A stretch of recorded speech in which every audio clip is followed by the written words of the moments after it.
తిరుమల వైకుంఠ దర్శనం ఎన్ని రోజులు పెట్టాలి? ఇది ఒక పెద్ద అంశం.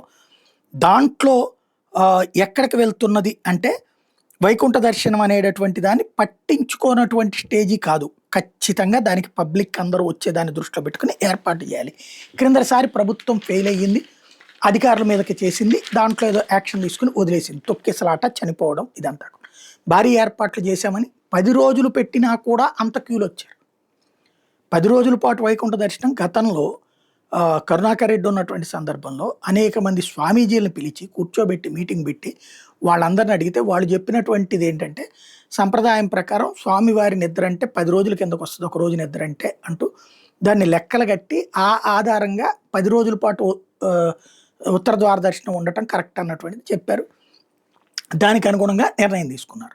10 రోజులు కావడం వల్ల అనేక మంది, లక్షలాది మంది, ఇప్పుడు ఒక రోజుకి మనం దర్శనం ఎంతమందికి ఇవ్వగలం? ఒక 70,000, మ్యాక్సిమం 80,000-90,000. అదే 10 రోజుల్లో దగ్గర 9 లక్షల మందికి అవకాశం దొరుకుతుంది. కనీసం 7-8 లక్షల మందికి అవకాశం దొరుకుతుంది. అందులో తెలుగుదేశం వాళ్ళు ఉంటారు, జనసేన వాళ్ళు ఉంటారు, బీజేపీ వాళ్ళు ఉంటారు, ఏది పోనీ రాజకీయంగా చూస్తే. అదే సమయంలో అనేక మంది భక్తులు ఉంటారు. వీళ్ళు 30% ఉంటే 70% మంది భక్తులు ఉంటారు. మరి అంతమందికి ఒక అవకాశం దొరికింది కదా, దాన్ని ఎందుకు చెడగొట్టుకోవాలా? చేతనైతే దేవుడి సేవని మరో 10 మందికి అదనంగా చేయడం ద్వారా మన పేరు వాళ్ళు చెప్పుకునేటట్టు ఉండాలి, లేదా ఆ పుణ్యం మనకు వచ్చేటట్టు ఉండాలి.